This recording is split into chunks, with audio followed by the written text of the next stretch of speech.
Olá, pessoal. Sou o professor de imunologia, Dr. Miguel Bortolini.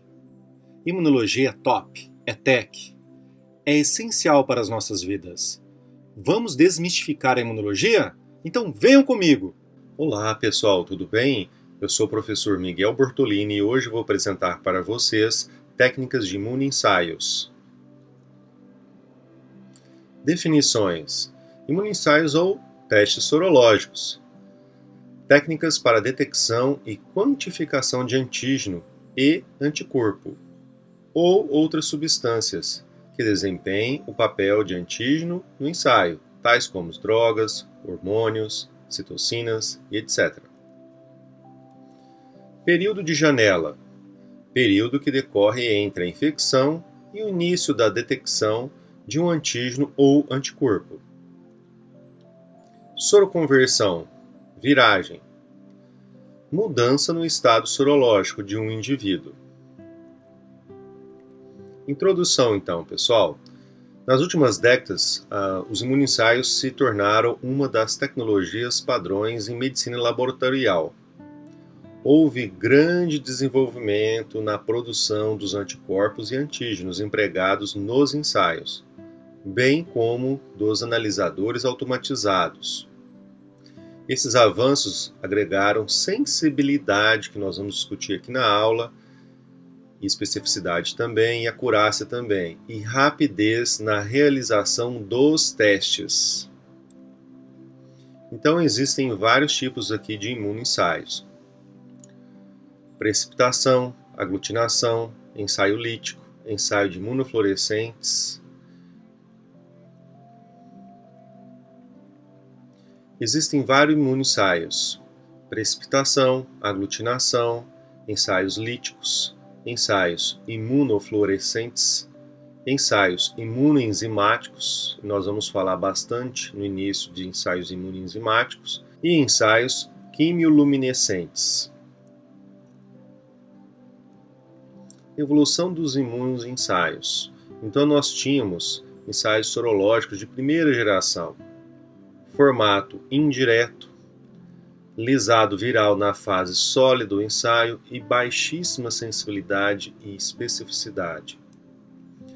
Testes sorológicos de segunda geração, antígeno, então aqui começa a verificar antígeno recombinantes ou peptídeos sintéticos, epítopos, imunodominantes, e era um pouco mais sensível e específico que o de primeira geração. Testes sorológicos de terceira geração, formato sanduíche, por exemplo, que nós vamos discutir aqui na aula, detecção de anticorpo IgM, mais sensível com maior especificidade.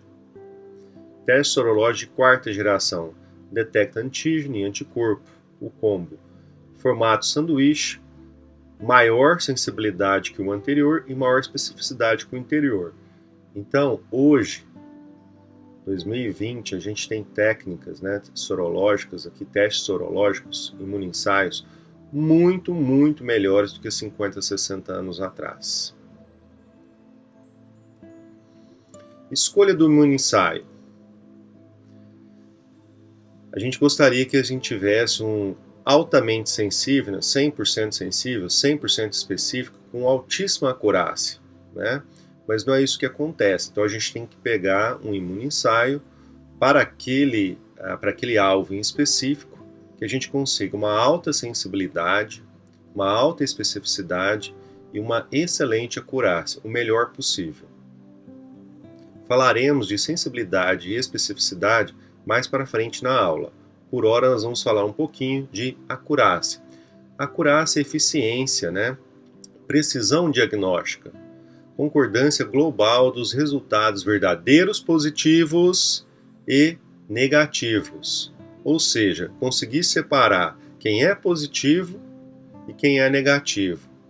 Quem tem um estado de doença, por exemplo, alguma doença, positivo, ou quem não tem nada, que é sadio, negativo.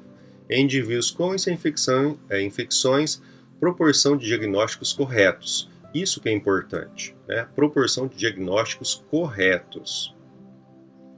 Então, aqui a gente pode verificar isso. Por exemplo, acurado e preciso. Então está bem no centro do meu alvo. Eu estou conseguindo colocar, todas as vezes que eu faço uma repetição com o mesmo teste, todas as amostras elas ficam bem próximas, né? Então é um teste bem acurado. Aqui elas estão muito próximas, mas elas não estão precisas, ou seja, elas não estão conseguindo refletir exatamente aquela quantidade ou aquela, né, daquela amostra, algo assim. Aqui ele está até aproximadamente acurado, né, vamos dizer assim, porque está próximo do alvo. Só que eu vou lá e analiso a amostra A, ela dá um resultado. A amostra B, ela passa, por exemplo, aqui deu menos 10, aqui dá mais 10, né, em relação ao centro aqui. Então é acurado, mas não é preciso. Nesse caso aqui, ó, nem é acurado e nem é preciso. Então a amostra ela não tem reprodutividade, né? Esse método não tem reprodutividade e ele não está conseguindo então ficar próximo aqui do valor real. Diagnóstico e triagem. Quando eu vou escolher o meu imunoensaio, eu tenho que saber o seguinte: o que eu quero? Eu quero diagnosticar ou eu quero triar primeiro, né? Então é importante que a gente saiba isso. Escolha do imunoensaio. Em geral, a sensibilidade é inversamente proporcional à especificidade. Nós vamos falar um pouco mais sobre isso mais para frente. Triagem, alta sensibilidade e boa especificidade. Maximizar a sensibilidade e evitar falsos negativos. Não se preocupe com isso, que depois eu vou explicar isso melhor durante a aula. Confirmatório, complementar, alta especificidade. Então, tem certos casos que nós vamos falar durante a aula que eu faço um teste de triagem, né, e também diagnóstico. E esse teste ele não é tão específico assim. Então, eu preciso depois fazer um outro teste com uma alta especificidade para fazer um confirmatório daquele diagnóstico que eu fiz previamente. Imunoensaios, ELISA. Enzyme Linked Immune Sorbent Assay. Ensaio imunoabsorvente ligado a enzimas. Nós vamos descobrir então por que isso, né? Para que serve o ELISA? E eu vou falar primeiro de ELISA para vocês, porque o ELISA nos dá um bom embasamento para todos os métodos imunológicos. Então depois vocês vão poder, quando vocês virem um método imunológico, mesmo que ele não seja ligado à enzima, vocês vão poder associar como está sendo construído aquele método imunológico, ok? Para que serve o ELISA? Detecção de várias moléstias infecciosas, enfermidades autoimunes, por exemplo, detecção de alergias, vírus, N tipos de vírus, AIDS, dengue. Aqui a gente tem os testes rápidos que eu falei para vocês anteriormente, né?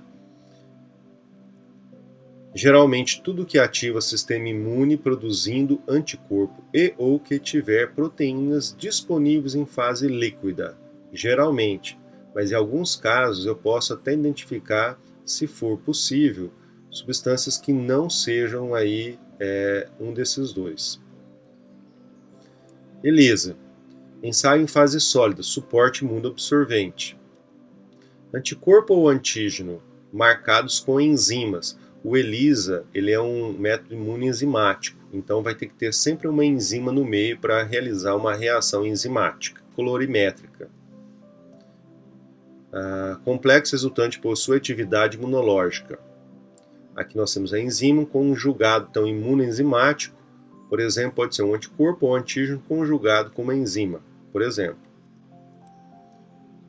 Substrato cromogênico. Então o que isso quer dizer, pessoal? Quer dizer que aqui eu vou ter a produção de cor. Então o ELISA, nós temos a produção de cor, ok, pessoal? Isso é muito importante que vocês entendam isso, porque é essa coloração que vai dar essa característica do ELISA, junto com a enzima. Produto colorimétrico. Detecção, então, de antígeno, anticorpo, alta sensibilidade e especificidade, baixo custo, isso aqui é muito importante, baixo custo, tá? Com um equipamento, aí, um leitor de placa de ELISA, que é um espectrofotômetro de placa, a gente vai conhecer daqui a pouco. você consegue fazer o ELISA com poucos recursos, vamos dizer assim, né, com um laboratório simples, então não é caro comparado com outros equipamentos, esses leitores aí de placas de ELISA, né? Então o teste em si ele tem baixo custo. Isso é importante, pode ser desenvolvido em qualquer lugar, em qualquer cidade, vamos dizer assim, né? A reprodutibilidade é alta e versatilidade também é interessante. Testes homológicos não são os gold standards. É importante a gente entender isso, né? O que é um gold standard, pessoal? É um teste padrão ouro. Então, os testes imunológicos, nós vamos aprender isso, que eles servem para diagnóstico, mas dependendo do diagnóstico precisa ter confirmatório, ok? E eles não são um padrão ouro porque eles não podem afirmar muito próximo dos 100% que aquela pessoa está ou não está com uma determinada doença, por exemplo. No caso da AIDS, por exemplo, nós vamos verificar que tem outro tipo de teste confirmatório que seria um gold standard. Então, principais tipos de ELISA. Detecção de antígeno. Então, quando eu estou procurando um antígeno, o meu alvo é um antígeno, a gente vai ter, então, métodos diretos, tá? Então, tem o ELISA direto, competitivo e o sanduíche.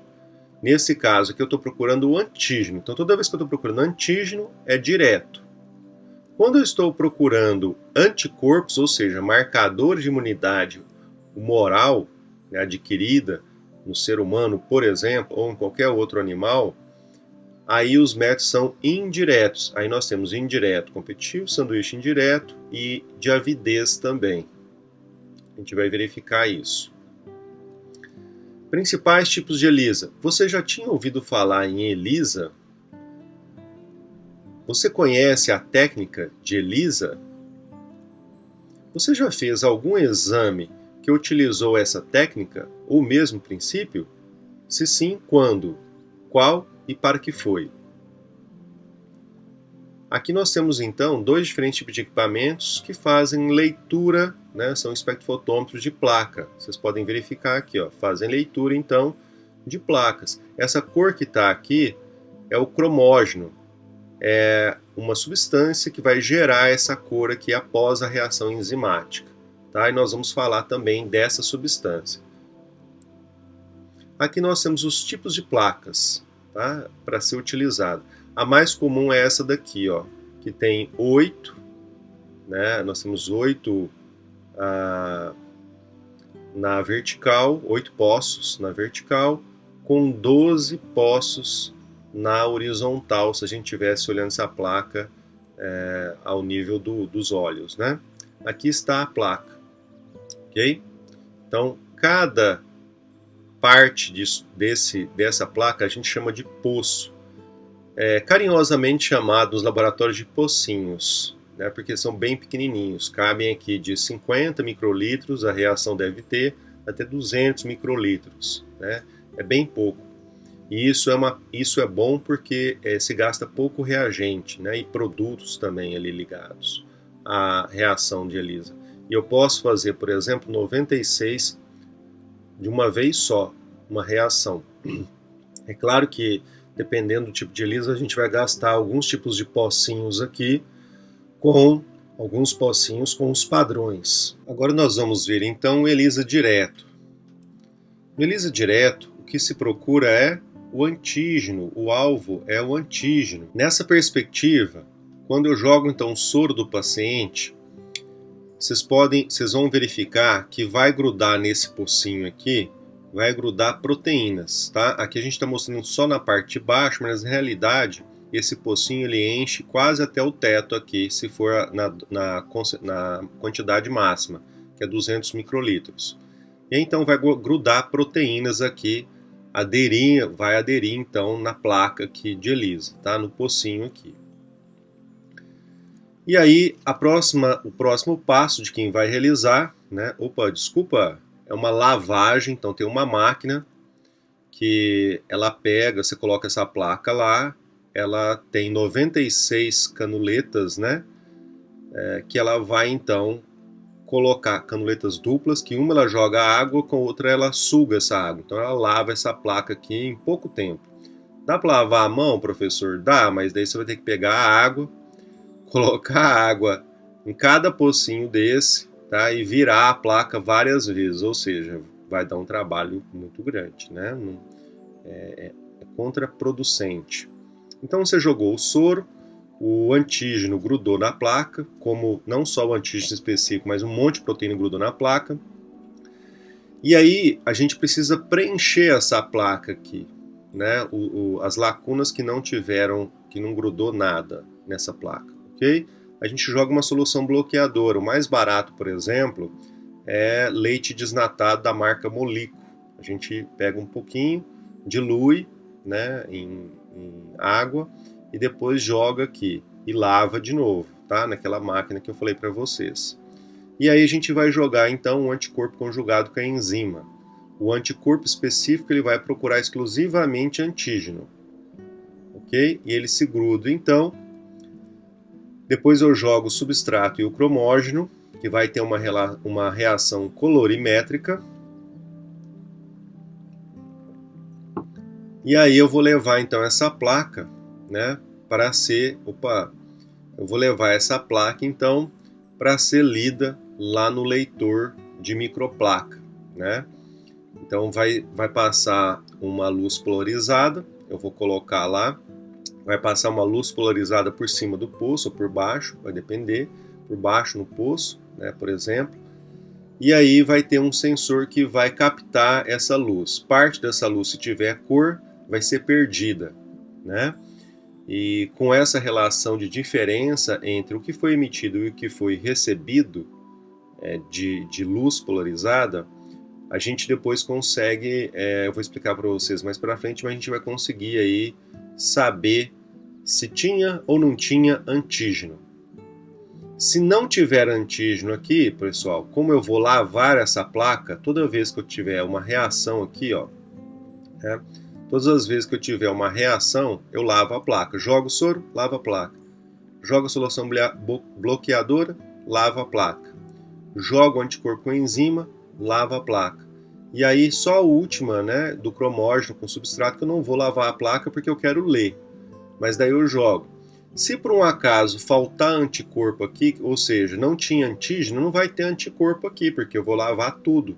Vou retirar.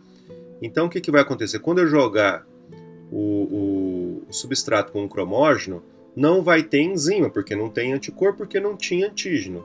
Logo, o que vai acontecer? Não vai ter cor nenhuma. Então, a reação aqui vai ser negativa. Agora, prestem atenção. Se por um acaso a pessoa não jogou a solução bloqueadora, ou não jogou direito, não deixou um tempo ali, etc., né, vão ter lacunas. Isso aqui pode gerar um falso positivo em ELISA. Por quê? Porque se tiver lacunas, anticorpo também não é uma proteína, logo, se tiver lacunas aqui, o anticorpo pode grudar numa parte desse poço que não tem antígeno. Mas como ele é uma proteína, ele pode grudar também. E aí pode dar uma reação falso positivo. Então é muito importante que se bloqueie essa placa de forma adequada. ELISA indireto. Bom, se é indireto, qual que é meu alvo? Né? Não vai ser o antígeno, meu alvo vai ser o anticorpo. Por exemplo, se eu quero saber se uma pessoa é positiva para alguma doença, de forma crônica ou aguda, né? Se for agudo, aí vai depender, eu vou usar, por exemplo, IgM, vou fazer teste de avidez, né, de IgG, e se for crônico, IgG. A gente vai falar de teste de avidez aqui, não se preocupem não, tá? Então aqui eu estou procurando o anticorpo. Os testes rápidos, vocês lembram dos testes rápidos que eu apresentei em outra aula anterior a essa? Os testes rápidos funcionam exatamente dessa forma aqui. Eles colocam, quando a gente está procurando, por exemplo, se a pessoa é positiva para SARS-CoV-2, né? IgM ou IgG. Então eles vão lá naquela plaquinha e eles colocam quem naquela plaquinha? Eles colocam lá o antígeno já naquela plaquinha, junto com a solução bloqueadora. E quando se pinga o sangue da pessoa ali com um tampão, né, a gente vai perceber que o sangue vai escorrer e vai ter 2 ou 3 linhas, vai depender do que eu estou procurando e a quantidade de anticorpo que eu estou procurando, né? Se é IgM, se é só IgG, se é os dois, porque tem que ter uma específica para controle, né? E aí, então, se tiver o anticorpo da pessoa, ele vai grudar naquela linha do teste rápido. Quando ele gruda, então, aí daqui a pouco eu vou jogar uma solução reagente, que nada mais é que o quê?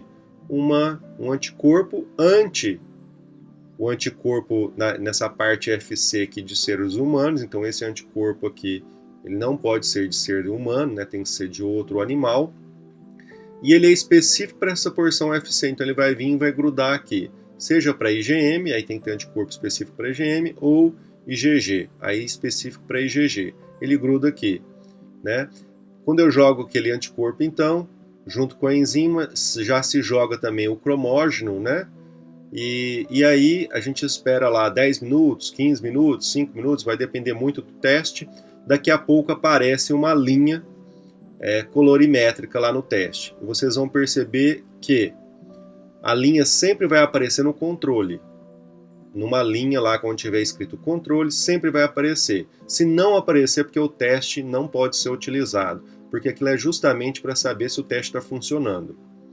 E aí, se eu estiver procurando IgG e IgM ao mesmo tempo, no teste de AIDS, por exemplo, se faz isso, no teste de AIDS se faz a procura de 2 tipos de vírus diferentes. Então, não se faz isso, não. Se procura IgGs diferentes, né?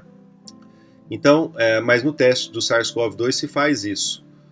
A gente procura IgG e IgM. Então vai ter mais 2 outras linhas.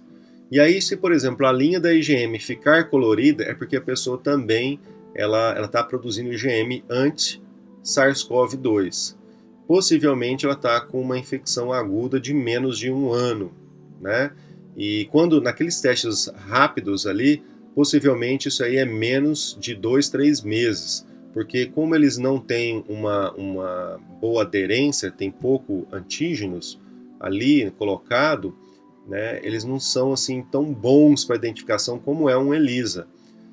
Nessa perspectiva, os testes rápidos, então se tiver IgM é que possivelmente a pessoa acabou de ter ou inclusive pode estar tendo a doença, ok? E aí vai ter uma terceira linha, por exemplo, essa terceira linha vai identificar IgG. Então, se a pessoa não tiver IgG, mas tiver IgM, a infecção é muito, muito recente. Se ela tiver IgG também junto com IgM, é recente, mas pode ser que não seja tão recente assim.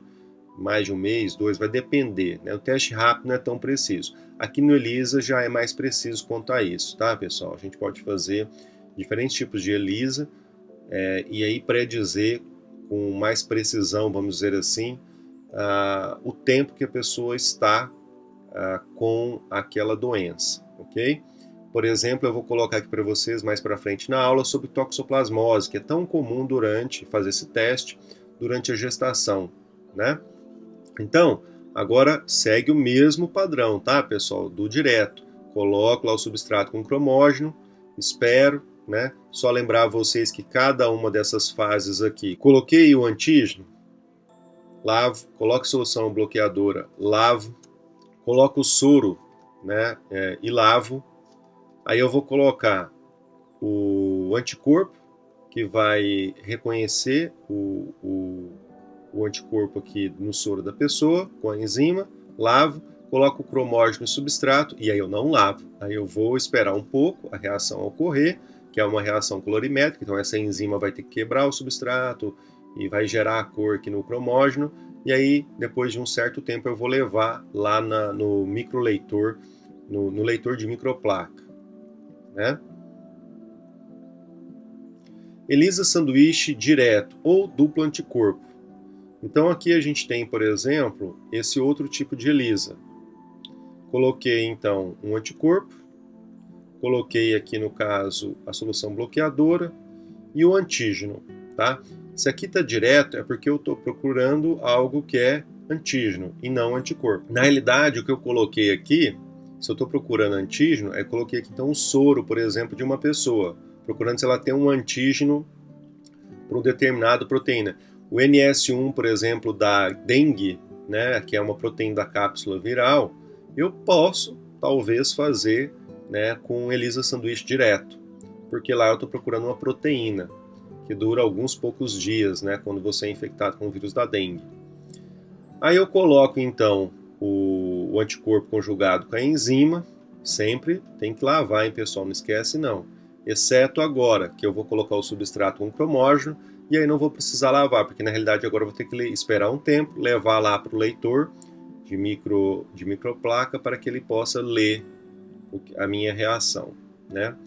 Esse tipo de reação, anticorpo de captura, tem uma especificidade para determinado antígeno. Esse tipo de reação aqui, ela pode ocorrer a detecção, quantificação de antígeno em fluidos biológicos, geralmente com uma quantidade de antígeno um pouco menor, né, do que eu conseguiria fazer se eu fosse fazer um ELISA direto somente. Por quê, professor? Lembra que quando eu jogo o soro vai ter o antígeno, ele vai grudar na plaquinha se fosse direto? Então, nesse caso aqui, se a pessoa tiver bem menos antígeno, pode ser que eu grude muito pouco antígeno na plaquinha. Então, eu colocando um anticorpo aqui específico a esse antígeno, eu vou aumentar a sensibilidade do teste, né? Então, ele vai capturar muito mais antígeno. Então, a reação vai tender, se tiver antígeno no meio, vai tender a dar positiva, tá? Então, um pouco menores concentrações de antígeno, por exemplo, que eu estou procurando, eu posso usar o ELISA sanduíche direto ao invés de usar o direto somente, ok? É para isso que serve, né, esse anticorpo que eu acabei de explicar para vocês, tá? Ele aumenta então a sensibilidade aqui, né? Se eu tiver menos antígeno, ele aumenta essa sensibilidade do teste. E o sanduíche indireto? Se é indireto, o que eu estou procurando? Se é indireto, eu estou procurando anticorpo, pessoal. Então eu vou montar a minha reação da mesma forma que eu montei antes. A única diferença é que a reação então vai vir dessa forma. Inclusive, esqueci de falar para vocês, em laboratórios, tá? Como eles querem agilidade, muito frequentemente a indústria, por exemplo, pode vender uma placa já que a gente chama de sensibilizado. O que é isso? Ela já vem com essas 3 camadas aqui prontas na placa. E aí, então, o técnico de laboratório ele vai colocar lá o soro do paciente, no caso, você está procurando anticorpo, né? Aí coloque-se o soro do paciente, coloque-se o anticorpo ligado com a enzima, coloque-se o cromógeno substrato. Nossa, professor, ultrapassou aqui e derramou. Aqui nesse slide aqui derramou, né? Não pode derramar, né, pessoal? Mas aqui é só demonstrativo, né? E lembrar vocês, então, só um momentinho aqui, que eu estou procurando o anticorpo, não esqueçam disso, tá? E neste caso aqui, por que foi feito desta forma? Os sanduíches são feitos pela mesma forma, seja indireto e indireto. É quando eu tenho, por exemplo, uma concentração menor de anticorpo, geralmente, tá? E para aquele teste já se sabe que aquela pessoa vai ter uma concentração menor. Então, aí eu posso fazer esse método aqui, tá? Inclusive, se estiver disponível no laboratório, e no caso, toda a parte clínica do médico, né, que ele fez ali, e a epidemiológica está indo no direcionamento diagnóstico de uma determinada doença, e por um acaso deu negativo no paciente, mas você está identificando ali que aquele paciente tem sintomas, sinais, sintomas, né, e relativo àquela doença. Na área está tendo muitas pessoas, naquela região, muitas pessoas com aquela doença. Pode ser que o teste de ELISA indireto não tenha conseguido pegar ali uma concentração de anticorpo suficiente para distinguir que aquele paciente determinado era um paciente positivo. Ele ficou então como falso negativo. Nessa perspectiva, ou se pede um teste mais preciso, vamos dizer assim, ou se não tiver como, mas no laboratório tiver lá esse teste de sanduíche indireto, pode tentar fazer esse teste aqui. Possivelmente, né, ele pode talvez conseguir capturar esses anticorpos aqui que estão em baixa titulação e conseguir ficar positivo então. Seria uma solução. Ok, pessoal? Vamos passar então. Sanduíche direto amplificado. É o mesmo sanduíche direto, ele só coloca como amplificado porque a biotina, né? Aqui eu estou procurando então se é direto, eu estou procurando antígeno. É marcado aqui então um anticorpo com biotina e a avidina é conjugada com a enzima. A avidina naturalmente, pessoal, ela tem uma atração enorme por biotina. Então, na realidade, se vocês olharem isso aqui, olhar o direto, o sanduíche direto, sem ser amplificado com amplificado, a enzima aqui estaria grudada diretamente no anticorpo, né? Nesse caso aqui não. Isso aqui a gente pode utilizar, geralmente não é tão utilizado em laboratório assim, mas pode se utilizar. Isso aqui é mais utilizado em pesquisa, porque se eu tiver purificado um anticorpo específico contra um antígeno, por exemplo, eu conseguir purificá-lo e quiser realizar esta reação aqui, uma das alternativas que eu tenho é conjugar no laboratório a biotina com o anticorpo. A biotina tem uma atração por essa porção FC do anticorpo, tá, pessoal? E aí eu consigo realizar a avidina com enzima vendida facilmente na indústria, né?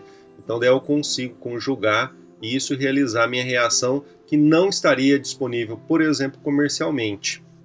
Ok? É uma das hipóteses das soluções. Jogo cromógeno e vou ler a plaquinha. ELISA é um método colorimétrico. Ok? Até agora a gente viu que ELISA é um método colorimétrico. Ele é um método colorimétrico. Assim, qual foi a lógica até aqui sobre as cores e resultados? Qual foi a lógica, pessoal? O que vocês acham? Quanto mais cor, maior uma tendência do teste ser positivo ou negativo? O que vocês acham? Positivo, né? Então é isso mesmo. Quanto mais cor, maior a tendência de ser um teste positivo. Só que nós temos um tipo de ELISA, é o que eu acabei de falar aqui para vocês, né, a resposta. Nós temos um tipo de ELISA que é o oposto. Nesse tipo de ELISA aqui, que se chama ELISA competitivo, a gente coloca então o anticorpo de captura, coloca a solução bloqueadora e aí a gente joga então, né, o soro do paciente lá. Geralmente esse ELISA competitivo, ele são para, por exemplo, hormônios ou drogas, né, que estejam no fluido biológico, são concentrações muito pequenas. Então o que eu faço? Eu joguei aqui o soro do paciente e depois eu vou jogar, né, no caso aí, um antígeno, um hormônio, por exemplo, já conjugado com uma enzima.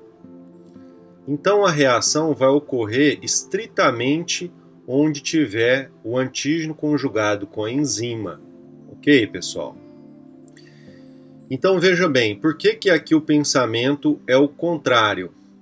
Porque aqui, se eu jogar e a pessoa tiver muito, por exemplo, daquele hormônio, vai grudar em todos os anticorpos aqui, né? Se eu jogar, por exemplo, a pessoa tiver muito, vai cobrir todos os anticorpos. Esses antígenos que estão aqui, da pessoa, do soro da pessoa, eles não têm enzima. Então, quando eu jogar e lembre que eu sempre lavo, né? Quando eu jogar aqui, então, o hormônio conjugado com a enzima, se não tiver nenhum anticorpo, ele não vai se grudar em nenhum lugar. Na hora que eu lavar, ele vai embora. Quando eu jogar o cromógeno com o substrato, não vai ter enzima, logo não vai ter reação colorimétrica. Por isso que aqui o pensamento é o inverso, né? E o contrário também é verdadeiro. Se eu, por exemplo, não tivesse esses antígenos vermelhos aqui, né, ou esse hormônio aqui do paciente, ia se grudar um monte aqui de hormônio com enzima conjugada. Então a reação ia ficar muito forte. E aí, quanto mais forte a reação, no caso do ELISA competitivo, mais negativa é essa reação. Quer dizer que menos ela tem aquilo que eu estou procurando. Quanto menos forte a coloração, se quase não tiver coloração, mais é porque a pessoa tem aquele alvo que eu busco, né? No caso aqui um hormônio ou uma droga, um medicamento, qualquer alvo assim, ok? ELISA indireto. Vamos olhar aqui, falar um pouquinho sobre, por exemplo, anticorpo anti-IgG, antitoxoplasma GOND, né? Lembra da via clássica do sistema complemento? E eu faz de conta que eu estou procurando, então estou aqui fazendo a reação, né? Coloquei aqui meu antígeno, coloquei a solução bloqueadora, e aí eu coloco então a IgG sérica, ok? Eu tenho duas formas de fazer isso. Em ser humano, a gente tem, classicamente, ELISA, nós temos anticorpo conjugado com a enzima, no caso aqui a peroxidase, que eu posso comprar tranquilamente da indústria, tá? E aí eu vou buscar, então, se a pessoa tem ou não tem anticorpo, IgG, no caso, antitoxoplasma GOND, ok? Só que, em alguns casos, faz de conta que eu quero olhar se uma onça, por exemplo, vai ter aquele antígeno, né? Desculpa, vai ter aquela IgG. A onça não é um mamífero também? Então, aí ela pode ter toxoplasmose também, mesmo que assintomático. Então, quero verificar se as onças do Acre, por exemplo, são positivas para toxoplasma GOND. Eu não vou conseguir comprar, pessoal, um anticorpo específico conjugado com peroxidase ante essa porção FC aqui, ó, do anticorpo da onça. Lembrar a vocês que essa porção aqui, FC, dentre os mamíferos, por exemplo, é o que varia, tá? Então, se eu pegar um macaco e pegar um ser humano, por exemplo, a porção FC de um macaco no ser humano vão ser diferentes, ok? Então, eu não vou conseguir comprar esse anticorpo conjugado com a enzima. O que eu faço? Né? Eu vou lá e faço isso. Ó. Eu compro proteína A, ou melhor dizendo, a proteína G é até melhor que a A, conjugado com a enzima. Tá? Por que eu falei aqui para vocês, lembra da via clássica do complemento? Porque isso aqui é produzido por bactérias. A gente vai ver daqui a pouquinho, a G e a A. E aí, se você tem uma proteína G, uma proteína A conjugado com a enzima, isso aqui eu consigo comprar, né, tranquilamente aí na indústria, a proteína G ou A vão grudar aqui na parte de FC de mamífero, por exemplo. Tá? Em grande parte dos mamíferos aí, pode até ser feito teste para aquela espécie em específico. E aí gruda aqui, e junto com ela vai estar com quem? Com a peroxidase. Aí eu jogo o cromógeno, o substrato, que é o peróxido de hidrogênio aqui, o cromógeno, que é o OPD, e nós vamos ter a nossa reação colorimétrica, né? Então nós temos aqui proteína A e G tem afinidade pela porção FC. As bactérias que produzem a proteína A e a proteína G, por exemplo, no caso aqui o Streptococcus aureus produz a A, e o Streptococcus sp produz a G, né? E a G é mais forte que a A, tá, pessoal? Principalmente para IgGs. Então, o que acontece? Eles produzem para quê? Para tentar inibir a via clássica do complemento. E aí a indústria, né, foi lá e pegou isso daqui, eles purificam, produzem isso daqui, purificam e vendem, porque é uma forma de desenvolver um método imunológico aí para, no caso, rastrear anticorpos de animais silvestres, por exemplo. Tá? Olha que legal. Aqui a gente tem vários animais, né, silvestres aí. Aqui está a onça que eu estava falando para vocês, mas pode ser, por exemplo, a capivara, o lobo, né, guará e assim por diante. ELISA indireta, exemplo. Então, nós estamos ali procurando, no caso de uma grávida, nós estamos procurando se ela é IgG positivo. Então, eu vou fazer a mesma coisa, né? E aí eu vou colocar aqui para vocês o seguinte. Aqui no caso, eu estou colocando um ELISA indireto para saber se ela é positivo, né? Eu posso fazer isso, mas eu vou ensinar para vocês agora o porquê que se pede avidez. A avidez, mais para frente eu vou explicar para vocês daqui a pouquinho. Mas como que se faz essa avidez? Uma IgG, e ela é feita para IgG. Essa IgG azul aqui, ela vai ter uma afinidade, faz de conta que ela tem uma afinidade bem grande, bem alta, contra o antígeno de Toxoplasma gondii. Essa IgG aqui vai ser produzida por outro plasmócito, ok? Essa aqui vem de um clone e essa aqui vem de outro, o que é normal. Porque quando a gente tem a resposta imune adquirida, a gente tem ali vários clones de linfócitos B que foram sensibilizados e estão produzindo anticorpos, com diferentes níveis de atrações. O que é a avidez? Aqui nós temos um FAB, que é antígeno bind, né? Que é um ligante de antígeno. Aqui outro. Então, cada IgG tem 2. É a soma da força desse com esse aqui para o antígeno. Aqui, idem. Tá? Se esse aqui tem uma porção FAB mais forte ao antígeno, faz de conta que esse aqui tem uma atração 1. Então, 1 mais 1, 2. Esse aqui tem uma atração 2. 2 mais 2, 4. Esse aqui tem uma avidez maior do que esse daqui. Ok, pessoal? Com o tempo, vocês vão... Lembra lá da resposta imune adquirida, ligada a linfócitos B? Com o tempo, vai passando os meses, depois que eu tive a exposição, aqueles plasmócitos que produzem anticorpos com menos avidez, eles vão morrendo por apoptose. Então vai sobrando com o tempo somente os plasmócitos, no caso aí de memória, etc., né, que depois vão se reativando, que continuam produzindo anticorpos, que conseguiram produzir anticorpos com maior avidez. Então, o que é o teste? O teste aqui é simples. Eu vou lá, né, jogo o soro do paciente, vai grudar todos os tipos de anticorpos. Pode ter 5, 10 tipos diferentes de anticorpos com avidez diferentes, eu quero dizer. E aí eu jogo ureia durante só 5 minutos. Tá? É claro que antes aqui eu lavei, né? Lavei para aquilo que não grudou na placa seja retirado. Joguei a ureia. Deixo só 5 minutos. A ureia, ela vai retirar tudo, ela desfaz ligações, né? Essas interações anticorpo e antígeno. Então, os anticorpos que tiverem menos avidez para o antígeno, na hora que eu lavar na máquina, eles vão sair juntos, tá? Só que isso tem que ser só 5 minutos. E aí vão sobrar quem? Somente os anticorpos, né? No caso aqui o azul, que tem uma atração muito grande pelo antígeno, ou seja, a avidez dele é alta, né? Vai sobrar somente eles. E aí eu vou fazer então o teste de ELISA normal, indireto, aqui tem a peroxidase, etc, vou jogar o cromógeno e vai ter uma cor, tá?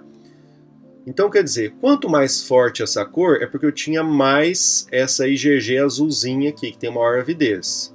Quanto mais fraca essa cor, é porque eu tinha mais uma combustão de menos de IgG com alta avidez com várias IgGs de baixa avidez. Entenderam? Então, se a cor estiver tendendo a ficar muito escura, no caso do OPD aqui, é porque realmente grudou aqui muito IgG de alta avidez. Quer dizer que aquela pessoa, então, vai estar num estágio de infecção crônico, 1 ano, 2 anos depois. Porque quando ela está num estágio não crônico, mais para agudo, alguns poucos meses, ela ainda vai ter plasmócitos que ainda estão produzindo uma certa quantidade de IgG de baixa avidez, tá? Aí eu faço isso, eu leio então, né, antes, eu leio aqui, antes de fazer, né, leio antes e depois, e aí eu vou ter então um índice de avidez, tá? Eu vou ter esse índice de avidez. E esse índice de avidez, então quando eu jogo o reagente aqui, eu leio e depois eu vou ler também. E aí eu vou ter esse índice de avidez. E aí eu vou ter então, se a avidez estiver abaixo de 30, quer dizer que uma avidez muito baixa, quer dizer que eu tenho muito anticorpo com baixa avidez na solução geral. Quando eu lavei esses anticorpos, sobraram poucos anticorpos com alta avidez. Quer dizer que eu vou ter então, daqui a pouquinho vocês vão ver, né? Quer dizer que eu vou ter uma reação que o paciente, alguns poucos meses só, ele foi infectado por Toxoplasma gondii. Quando eu tiver entre 30 e 60, é uma avidez intermediária. Quando tiver acima de 60, é uma avidez alta, tá? Aqui é densidade óptica e aqui é ureia com e sem ureia. Então eu leio com ureia, aí depois eu jogo a ureia, espero 5 minutos e leio de novo, tá? Então com ureia, tanto anticorpo, esse anticorpo aqui, eu vou ter que ter então duas plaquinhas funcionando ao mesmo tempo, né? Dois pocinhos funcionando ao mesmo tempo com a mesma amostra. Eu vou lá, leio um sem a ureia, então quando a enzima grudar aqui, ela vai grudar também nos anticorpos IgG com baixa avidez, e depois eu leio no outro pocinho, eu coloco a ureia, espero 5 minutos e leio, né? E aí então eu vou ter aqui anticorpos conjugados aqui, né? Mas somente aqueles anticorpos com maior avidez, tá bom? Só para lembrar vocês aqui que a avidez de fase aguda é abaixo de 30%, mas eu vou mostrar para vocês ali sobre esse teste de toxoplasmose que é tão importante para gestantes, por exemplo. ELISA sanduíche indireto. Aqui eu vou procurar, por exemplo, uma IgM, também para toxoplasmose. Por que eu procuro IgM? Porque se a pessoa tiver IgM, em alta concentração, por exemplo, é porque essa pessoa está com uma infecção aguda. Ela está tendo ainda, ela pode até estar tendo uma replicação do patógeno, tá? Então, olha aqui, jogo o antígeno, aí vem aqui um anticorpo conjugado com a enzima, né? Nesse caso aqui ele mostra para nós que é só o FAB conjugado com a enzima, então é retirado o FC dessa porção, a enzima está conjugada aqui na porção FAB. O cromógeno, e aí faça a leitura. Então, roteiro para a interpretação da sorologia para toxoplasmose. O médico especialista, então, ele vai lá e pede IgG, IgM, IgM para a grávida, né? E aí o resultado vem negativo e negativo. Então, aquela grávida ela é susceptível, a gente vai ver isso mais para frente. Mas faz de conta que deu IgG positivo, mas deu IgM negativo. Isso aqui não descarta a priori, tá? Mesmo aqui nesse método que está falando para se fazer IgM, mas isso aqui não descarta a priori que a pessoa não esteja com uma infecção recente. Vai depender, inclusive, do sistema imune da grávida, né? Mas vamos olhar aqui se deu positivo e também deu IgM positivo. Se tiver acima de 6 unidades internacionais por ml, ela vai estar com uma infecção recente, menor que 3 meses. Tá? Se a IgM der negativa, a IgG der positiva e a IgM der negativa, a infecção pregressa, é acima de 1 ano. Então, é uma infecção crônica já. Se a titulação de IgM der abaixo, né, em torno aqui menos de 2 unidades por ml, quer dizer que é uma infecção pregressa, tá? Quer dizer que ela é quase negativa já, tá bom? Maior que 3 meses. Se der entre 2 e 6, geralmente se pede o teste de IgG, de avidez de IgG, ok? Aí vai se calcular exatamente isso aqui, ó, que eu acabei de explicar para vocês, né? Aquele teste de IgG aqui, ó. Vai se calcular exatamente isso aqui. E aí vai vir lá no exame, colocando lá no exame qual que é, se é baixa, alta ou média a avidez, né? Mas vamos aqui, baixa. Se deu baixa a avidez, quer dizer que eu tenho muito anticorpo ainda com baixa avidez, quer dizer que é uma infecção recente, menos de 3 meses. Se der alta, tá? Quer dizer que é uma infecção pregressa, acima de 3 meses. E se der intermediária, que em 30 e 60, é infecção em momento indeterminado. Não consegue determinar exatamente ali qual que é em quantos meses mais ou menos aquela pessoa teve, ok? Aqui, ó, está todo o direcionamento para como que se deve proceder com o paciente dessa forma. Então, vamos colocar aqui 1. IgG reagente, não reagente, gestante imune. Isso aqui por esse interpretação de resultados e conduta para gestante vigente no Brasil até 2017, mas daqui a pouquinho eu vou falar uma outra coisa para vocês. 2. IgG reagente, IgM reagente. Realizar a avidez de IgG na mesma amostra do soro e avisar a UBS. Iniciar o tratamento com espiramicina. Eu não vou ficar falando muito sobre isso aqui, tá? Mas vocês podem ler aqui como que vai ser realizado, qual é o procedimento que tem que ser realizado, tá bom? 3. IgG não reagente, IgM reagente. Tratar, então, com um medicamento específico, ok? Quer dizer, então, se ela está com IgM reagente e IgG não reagente, quer dizer que ela está com a doença toxoplasmose aguda. Isso é perigoso para o bebê, muito perigoso para o bebê. Se der aqui IgG não reagente, IgM não reagente, a gestante está susceptível. Então, daí tem que tomar todas as orientações, né, para não ter toxoplasmose durante a gestação. Só que eu queria falar um pouquinho disso aqui para vocês, tá?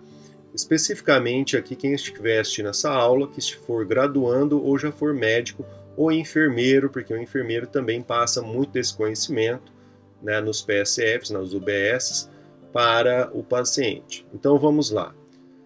Por esse procedimento aqui, se der IgG reagente e IgM não reagente, a gestante está imune. Não é bem assim, tá bom? Eu vou explicar para vocês o porquê. Mas o porquê, né, que não é bem assim.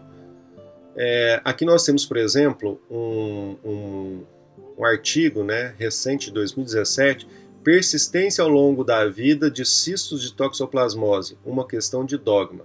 Acredite-se então que quando a pessoa está nesta fase aqui, que ela tem IgG reagente, acreditava-se, né, e IgM não reagente, ela estaria imune. Mas não é bem assim, por quê? Porque a gente tem muitas cepas diferentes de Toxoplasma gondii.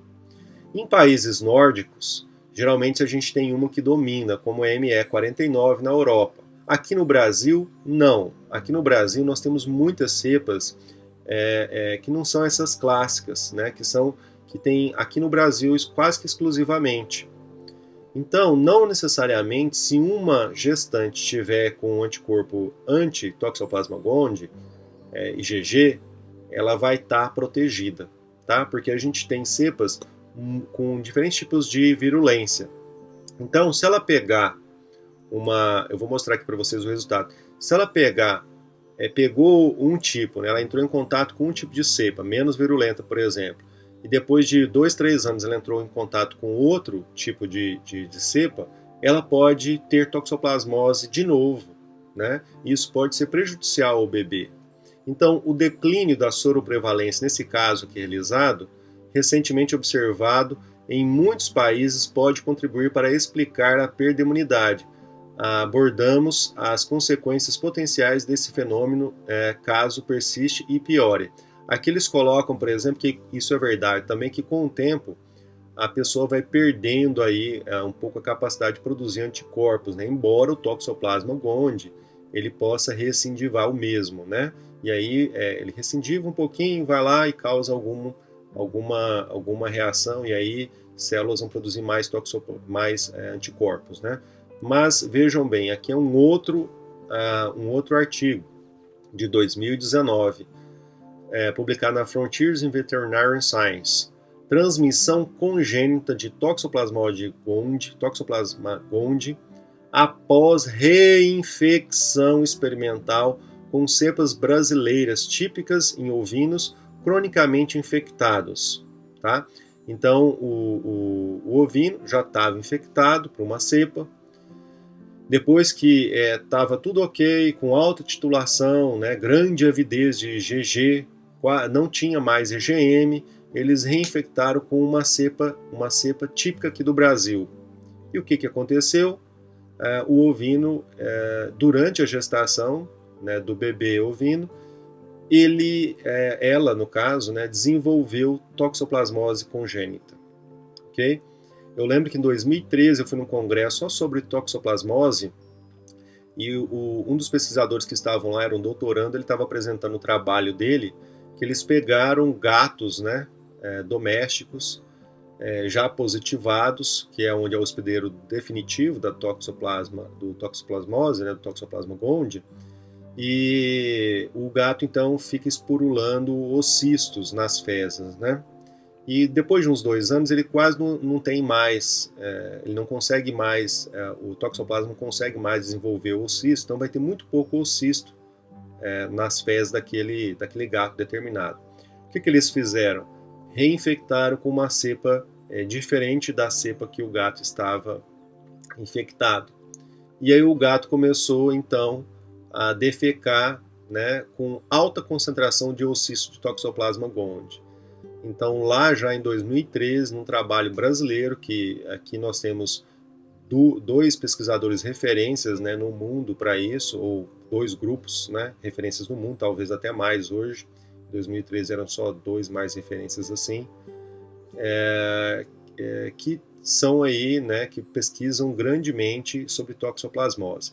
Então, se você tiver, de alguma forma, prestando serviço de saúde para gestantes, se ela tiver IgG positivo e IgM negativo, não necessariamente ela está totalmente protegida, aqui no Brasil principalmente, contra toxoplasmose congênita.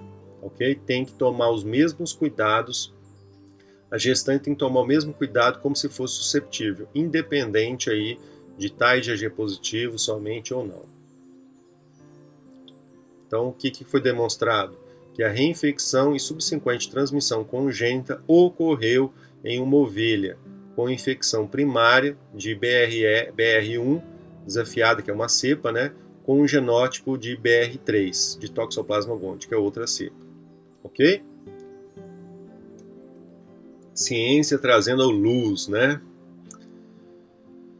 Imunoensaios, ELISA, parâmetros básicos. Então a gente vai ver, eu vou falar isso aqui bem rapidamente, desses parâmetros básicos. Se você for aluno de graduação, muitos desses parâmetros básicos não vai te interessar, né? É só importante você entender. Então, facilidade no manuseio, leitura rápida, muitas análises simultâneas, porque são 96 pocinhos, flexível, né? Nós temos diferentes tipos de placas que nós vamos falar depois, e a placa rígida também. Baixa afinidade, alta afinidade, então isso vai depender do que eu estou procurando, o quanto que eu vou ter que gastar de bloqueio aqui também, não interessa muito para a graduação. Microesferas de polietileno, as beads, né, eram utilizadas em métodos que envolvem isótopos reativos, podem ser adaptados ao ELISA, então essas beads podem ser adaptadas, inclusive eu queria falar para vocês que a gente tinha radioimunoensaios, né? Os primeiros criados eram radioimunoensaios, então o anticorpo era conjugado com radioisótopo. Hoje praticamente não se tem mais radioimunoensaio. Além de ser caro, ele é danoso ao serviço, né? A pessoa que presta o serviço de radioimunoensaio, que vai fazer a técnica, tá bom? Parâmetros básicos: absorção de antígeno, anticorpo, interação hidrofóbicas, temperatura e tempo de absorção, pH, muito importante, relação entre a área do suporte e o volume da solução proteica. Parâmetros básicos de ELISA: tempo de incubação em temperatura. Se você então vai realizar um ELISA, você é um profissional que está assistindo esse vídeo, ou você é um mestrando, doutorando ou pós-doutorando que vai começar a mexer com ELISA, esses parâmetros aqui são importantes para você aprender, tá? Alta concentração de proteínas, necessita de um tempo menor de adsorção. A adsorção inicial, né, gira em torno de 1 a 4 horas, 37 graus Celsius, 12 horas overnight a 4 graus Celsius. Nós temos diferentes aqui, então, formas, tá? Isso aqui vai variar de ELISA para ELISA, de todos os parâmetros, então vai variar bastante aqui. Cada laboratório aí vai seguir uma receita, né, geralmente idêntica ou pode ser similar de outros laboratórios, né? Que vai depender de alguns fatores, tá, pessoal? Antígeno, anticorpo purificados, concentração de proteínas a ser absorvida, pureza do material, então tem um alto grau, se eu tenho um alto grau de pureza de 2 a 1 micrograma, baixo e médio graus de pureza, de 1 a 20 microgramas por ml. Né? Vai depender bastante aí também. O volume, isso aqui é importante, entre 50, que é o mínimo para fazer a leitura, o volume do pocinho até 200 microlitros. Né? Substâncias bloqueadoras, aqui nós temos várias substâncias. A que é mais utilizada é a sorobovina bovina, né? Sorobumina bovina, BSA, e o leite desnatado em pó desta marca aqui no Brasil, né, pessoal? Parâmetros básicos, então você tem aqui a absorção das proteínas à placa, tampão carbonato, etc. Salina tamponado com fosfato. Aqui a gente vem falando sobre cada um deles, né? As lavagens, que é muito importante, sempre lavar corretamente. Se você estiver utilizando uma máquina, olhar se os poros, né, lá das canuletas estão funcionando, porque isso pode dar algo errado, porque você acha que lavou um pocinho, não lavou, isso que é muito importante, né? Esses aqui são os tampões utilizados, número de lavagem de 3 a 6, dependendo do ensaio. No laboratório que eu fiz meu doutorado, se lavava 6 vezes, né, cada vez a placa. ELISAs básicos, conjugado com imunoenzimático.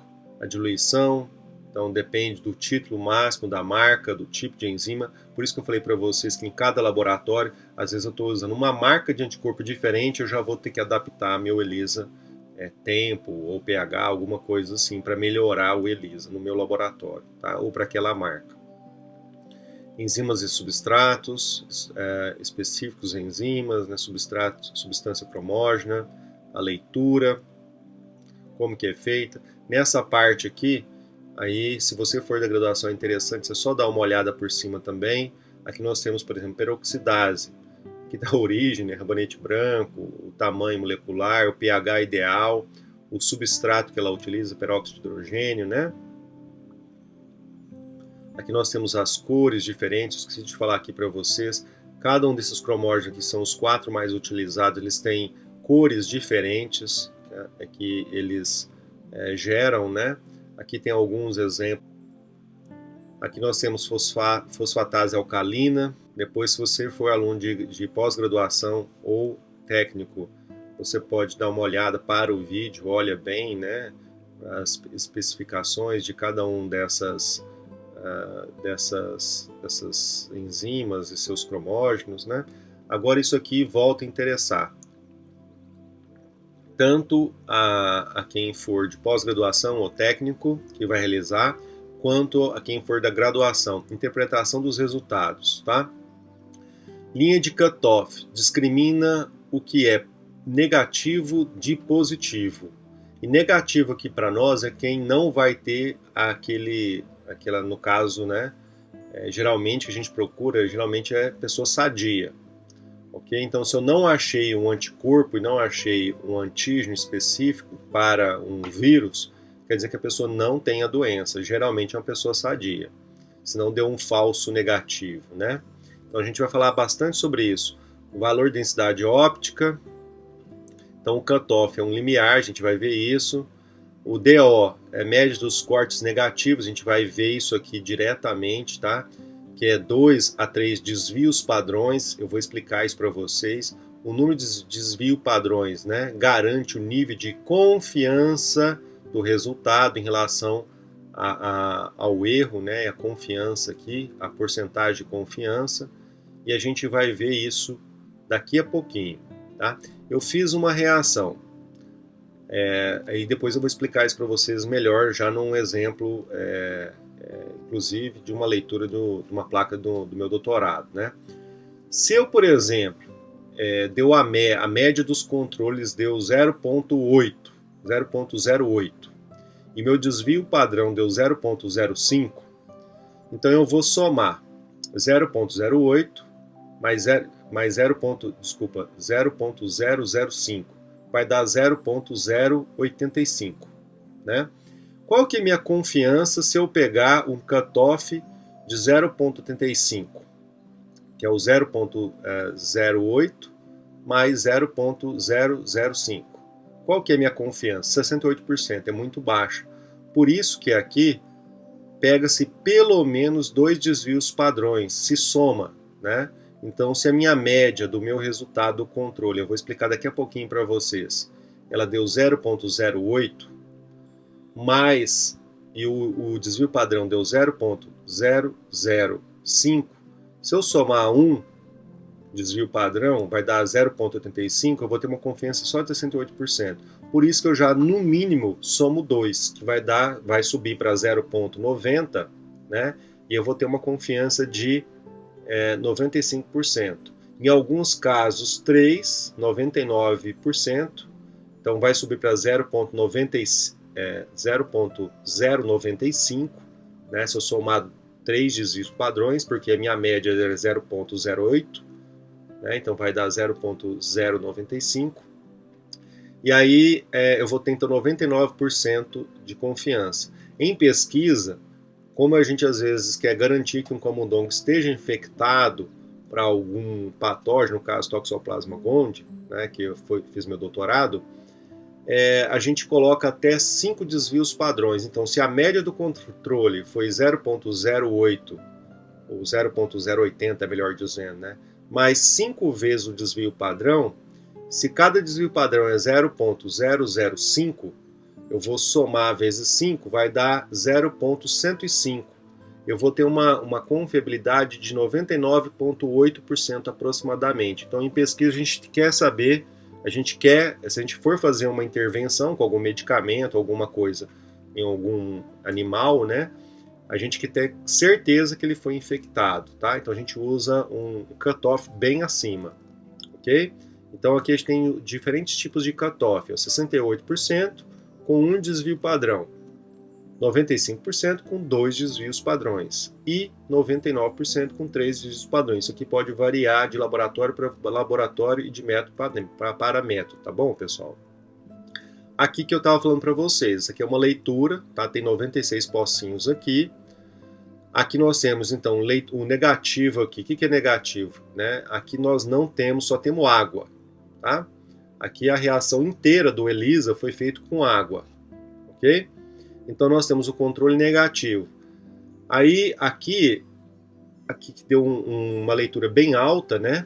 É uma leitura positiva, que é o nosso controle positivo, ou seja, é alguma amostra que eu tenho no meu laboratório que eu tenho certeza que a pessoa teve, que foi confirmada por outros laboratórios, inclusive, tá? Então, geralmente, a gente pega o soro dessa pessoa e deixa como um controle positivo. E aí, professor, o que se faz? Olha aqui o que se faz. Eu vou pegar, então, aqui o controle negativo. Vou somar, fazer a média e descobrir o desvio padrão. Então, o Excel, por exemplo, faz isso. Aqui está a média, tá? A média de todos esses 6 pocinhos aqui. Por que está dessa forma, professor? Isso aqui eu esqueci de falar para vocês. Sempre que a gente vai analisar a ELISA, deixa eu só voltar aqui. Esta amostra aqui eu coloco a amostra, por exemplo, a amostra 1223, aqui nesse poço e nesse poço também. A amostra 1224, aqui nesse poço também. A gente faz em duplicata. Em pesquisa, a gente chega a fazer quadruplicata. O que é isso? Eu coloco a mesma amostra em 4 poços diferentes, tá? Justamente porque pode ter um erro na pipetagem. Então a gente sempre quer garantir que naquela amostra ali que eu estou fazendo não vai ter o erro. Então, no mínimo em duplicata que a gente faz. Em 2 pocinhos eu faço a mesma amostra. Mas vamos continuar aqui. Aqui nós temos o controle, descobrimos qual que é o desvio padrão e qual que é a média, tá? Se eu pegasse, pessoal, um desvio padrão, então 0,085 mais 0,005, vai me dar aqui, então, um cutoff de 0,90. Vamos olhar aqui, ó, 0,094 mais 0,086, que isso aqui é em duplicata, né? Dá exatamente 0,90. Essa amostra que estaria exatamente em cima do cutoff, tá? Ela muito provavelmente ia pedir um teste de confirmação. Quando a amostra está 10%, né, em volta ali do cutoff, você pede um outro teste, é dado o laudo como inconclusivo, se usou ELISA, ou mesmo que usou-se imunoquimiluminescência, né, que a gente vai falar daqui a pouco, e se pede um outro teste, tá? E se eu tivesse colocado aqui 2 desvios padrões, que vai aumentar para 95%, né, de confiança, esta amostra aqui já seria considerada negativa. Olha só, porque a média dela deu 0,90, 0,90, né? Se eu aumentar 2 desvios padrões, ela já seria considerada negativa. E se eu aumentasse para 3 desvios padrões, 0,095, ela continuaria negativa e talvez outras amostras aqui ficassem negativas também, né? Porque daí já iria para 0,095. E se eu aumentasse para 3, que iria para 0,100? Então, por exemplo, essa amostra, vamos pegar uma amostra aqui, ó, essa amostra aqui, ela já estaria negativa, essa daqui estaria positiva ainda, né? Essa amostra aqui, ó, essa amostra que está bem borderline, né? Ela 101 mais 97, a gente teria algo em torno aqui de uma média de 0,099, ok?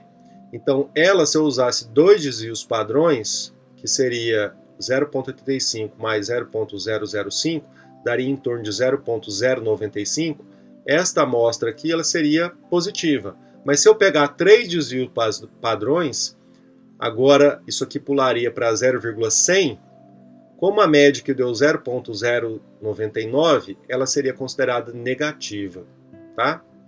Então vocês vejam que esse cutoff é muito importante. Quem determina o cutoff no ELISA de laboratório de pesquisa? É o pesquisador. Ele que determina o que ele quer. Quem determina o cutoff, quando eu tenho uma máquina automatizada para fazer quimiluminescência, por exemplo, que é muito similar à ELISA, ou se eu estiver fazendo isso usando um kit de um laboratório e lá, né, no laboratório, no LACEN, um laboratório de análises clínicas aí de algum estado, né? Quem determina? Lá no kit já vem dizendo para você qual que é o cutoff, ok?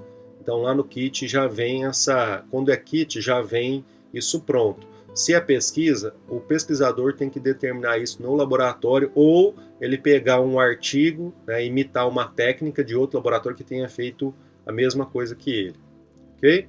Então aqui, ó, está tudo que eu falei para vocês em números agora, para a gente reforçar. Como que eu vou determinar esse cutoff? Um desvio padrão, eu somo a média dos controles mais o desvio padrão. Então, o meu cutoff seria de 0,09, né? Aqui, 2 desvios padrões, 0,095. 3 desvios padrões, 0,101, ok?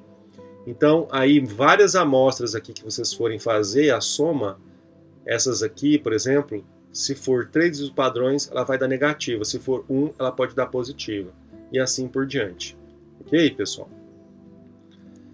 Usamos cutoffs até nas coisas mais simples da vida, como achar uma pessoa bonita ou feia. Aqui nós temos então, né, a mesma pessoa teve alguns detalhes reformulados na amostra. Isso aqui é uma publicação científica, né, que pesquisa na área. Então aí, pessoal, o cutoff, qual que é o limite, né?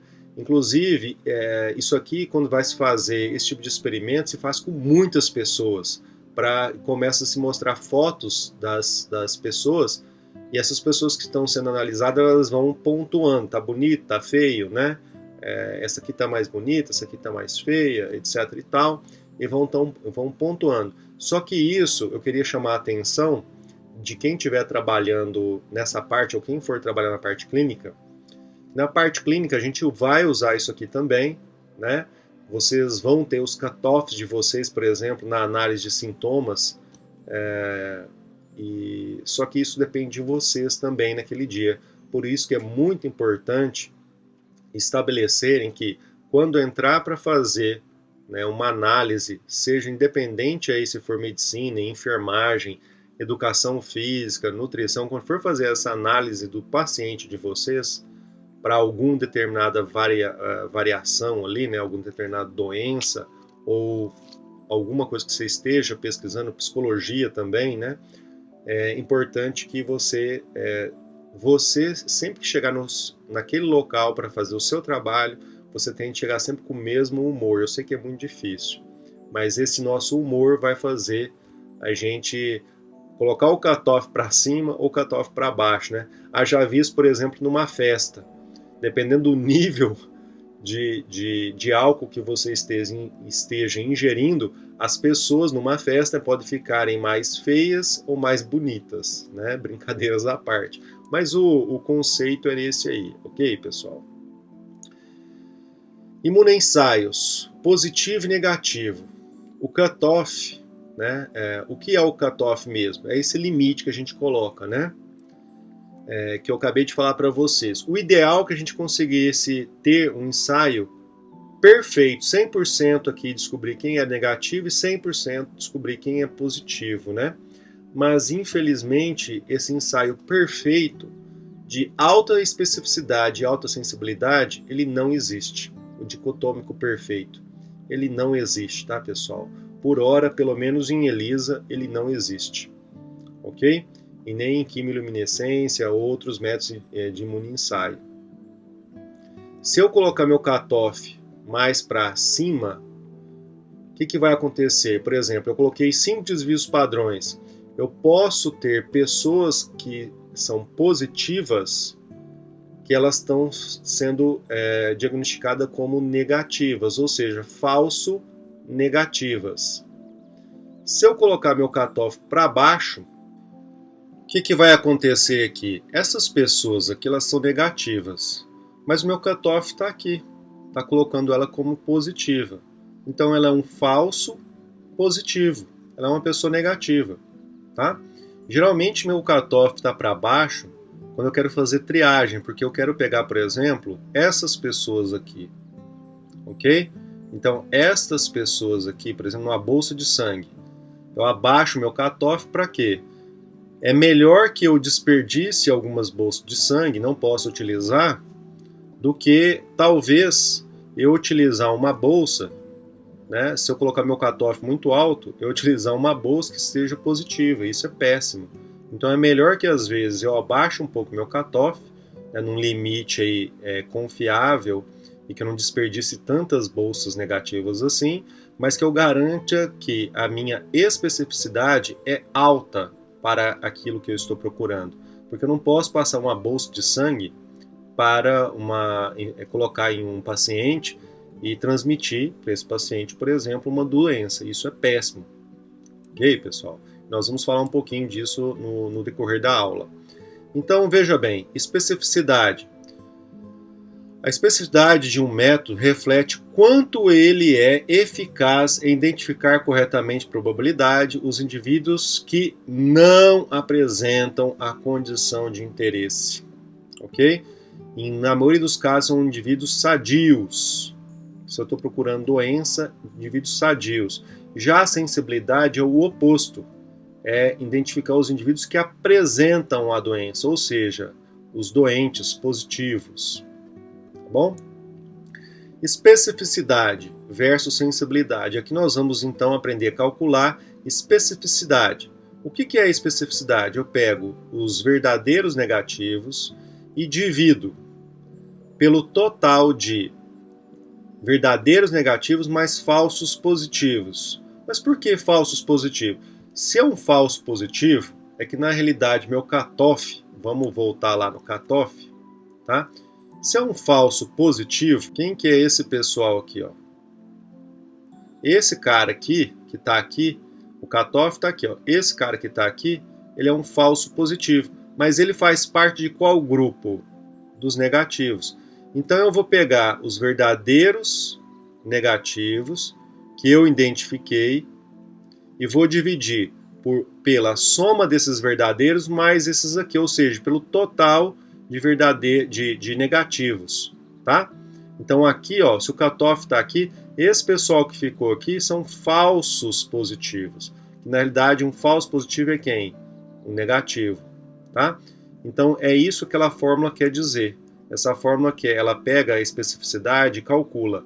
Então, o verdadeiro negativo dividido por verdadeiro negativo mais falso positivo. Faz de conta que eu tive 1000 verdadeiros negativos. Não, vamos colocar 990. 990. E aí eu tive 10 falsos positivos. Então eu vou pegar 990 e dividir por 990 mais 10. Eu vou então ter um total de 990 dividido por 1000, que vai me dar 0,99, né? Um número de 0,99.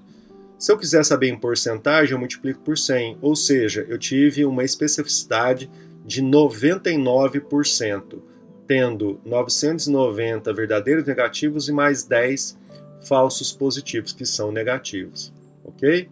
O mesmo vai se aplicar para quando eu for calcular a sensibilidade. Aqui na sensibilidade eu quero os verdadeiros positivos dividido por verdadeiros positivos mais falsos negativos. Então vamos lá ver o que seria isso, né? Aqui, ó, deixa eu voltar aqui para mostrar o cutoff para vocês.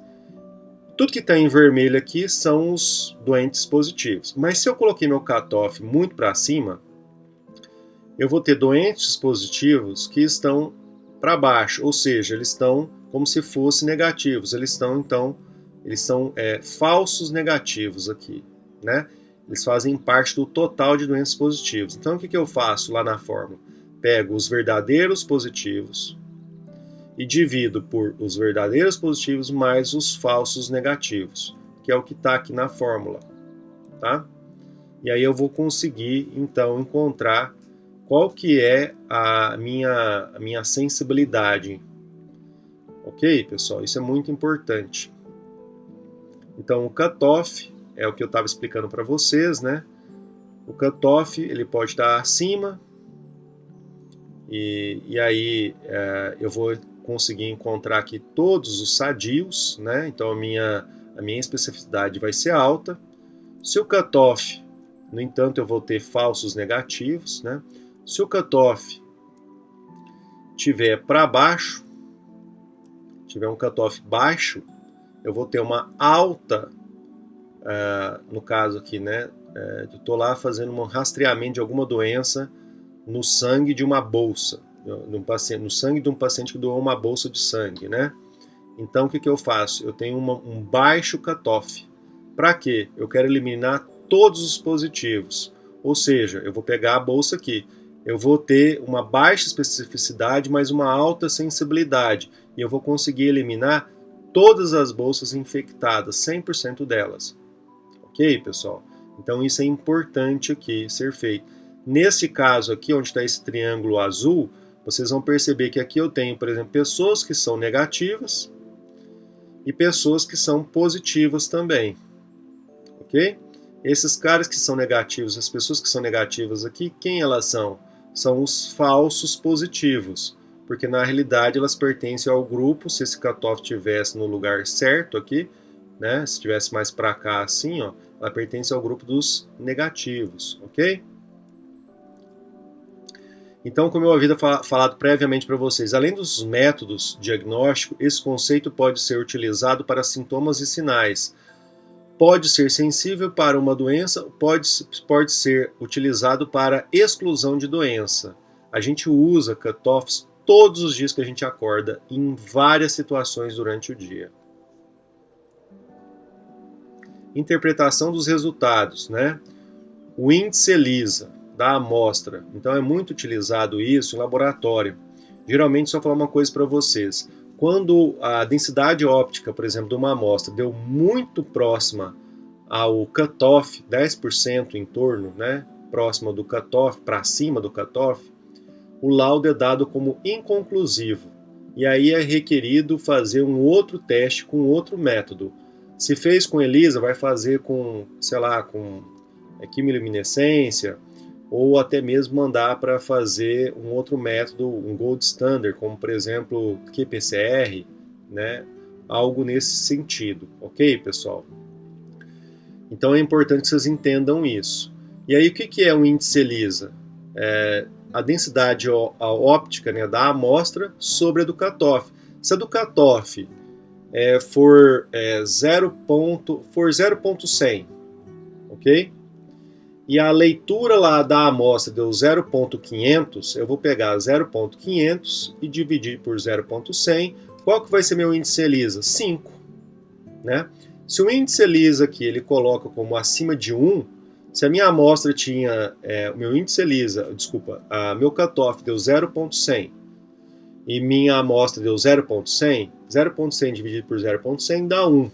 Então o paciente é colocado como positivo, mas eu estou explicando para vocês que se esse índice ELISA for até 1,1, ou seja, 10% acima do cutoff, o resultado vai entre 1 e 1,1, o resultado vai ser colocado no laudo provavelmente como inconclusivo e não vai ser colocado como positivo. Agora, se ele deu 1,2, 1,5, 2, 5, 10, ele vai ser então considerado positivo para aquele teste. Tá? É importante esse índice ELISA. Né? As unidades geralmente são internacionais ou arbitrárias, vai depender do controle. Se for kit, vai depender do kit, ele vai te dar esse resultado já, ok? Problemas comuns. Então, essa parte de problemas comuns, para você que é um técnico de laboratório ou para você que é um pós-graduando, é importante que você leia cada um desses problemas, tá? Problemas de adsorção, conjugado. Agora, para você que é um graduando de algum curso que está assistindo essa aula, é importante que você entenda o seguinte: você não precisa entender a fundo como se faz um ELISA, mas na parte da medicina, por exemplo, se tem um tripé, que é a epidemiologia, tá? A parte da clínica e de exames. O médico, nesse caso, ele tem que se apoiar no tripé inteiro. Ele não pode se apoiar exclusivamente em exames. E nesse caso da clínica, né, muito frequentemente, se ele, por exemplo, chegou para fazer uma análise, né, no paciente e ele não está muito bem, o médico não está muito bem naquele dia, pode ser que ele esteja fazendo a leitura da clínica de forma equivocada. Então, a epidemiologia é importante também, a gente entender de epidemiologia. Então, se você fez um rastreio, o paciente está lá com os sintomas, né, fez a sintomatologia de uma dengue ou de uma malária, por exemplo, mas você está num lugar, vamos falar de malária, você está num lugar que não tem malária, pode ser que seja uma outra doença similar. Né? Então, a epidemiologia é muito importante. E eu queria colocar para vocês para não confiarem 100% em exames. Os exames têm erros. Todo exame tem erro. Até PCR tem erro.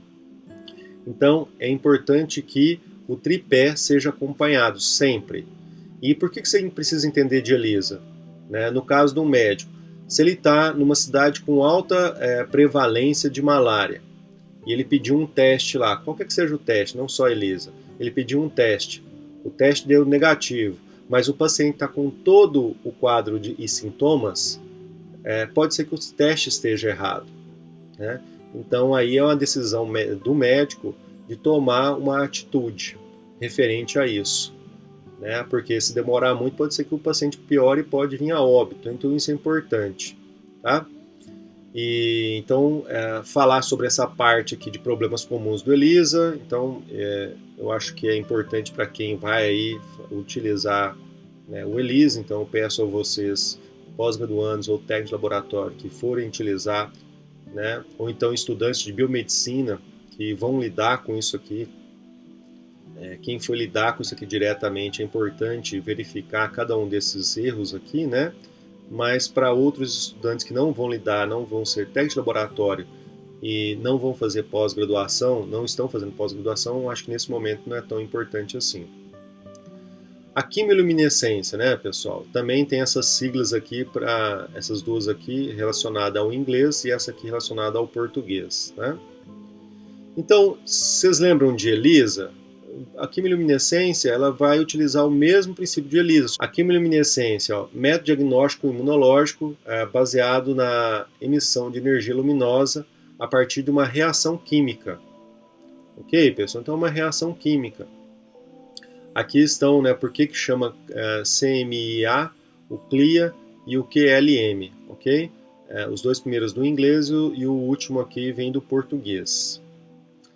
quantifica mesmo igualzinho, né, ELISA e idêntico ao ELISA, mas tem máquinas aí automatizadas, né, para quimiluminescência, que são mais precisas, né, de escolha para substituir o radioimunissaio. E aqui a gente tem, né, vocês vão verificar aqui, ó, antígeno, por exemplo. Se eu estou procurando um antígeno, né, então seria uma quimiluminescência, vamos dizer assim, sei lá, direta, talvez. Né? Nesse caso aqui eu estou procurando, na realidade, um anticorpo. Né? O antígeno vai vir pregado aqui, eu vou colocar o antígeno na minha placa, então é indireto, seria aqui. Né? Aqui o anticorpo, ó, que eu estou procurando, né?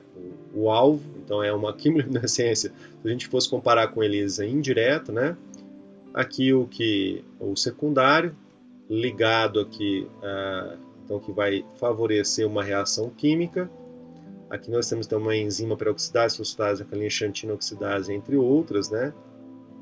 Que vai fazer uma reação química e vai emitir luz, tá?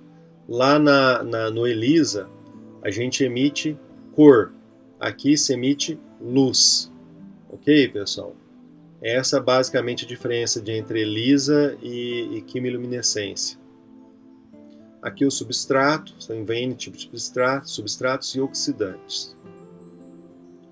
Aqui a reação ocorrendo, igualzinho eu acabei de mostrar para vocês ali, tá? Só chamar a atenção aqui para quem for curioso, né? Tem que ir em toda a parte da formação dessa luz, tá? Das reações químicas. E lembrar a vocês novamente que essa parte aqui é o soro do paciente. Se eu estou procurando no soro um anticorpo, vai ser uma forma indireta. Se eu estou comprando um antígeno, vai ser uma forma direta. Só isso. Aqui a gente tem menu de testes, 50 dosagens imunológicas, né? Para N diferentes doenças. Aqui a gente pode usar a quimiluminescência. E a gente tem diferentes empresas aí com máquinas automatizadas, como a da Abbott, né? Que é muito comum em laboratórios de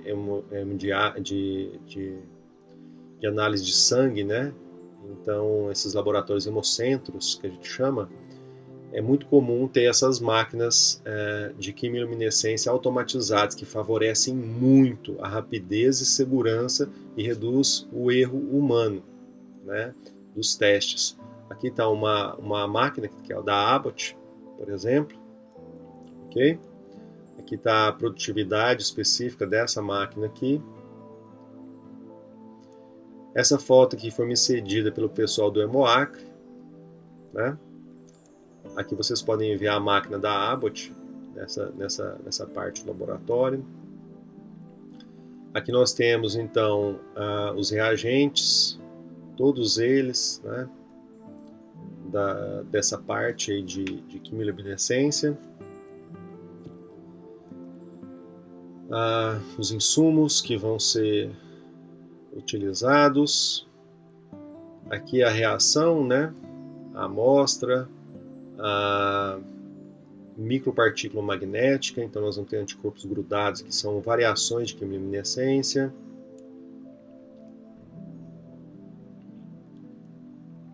Conjugado mais acridina,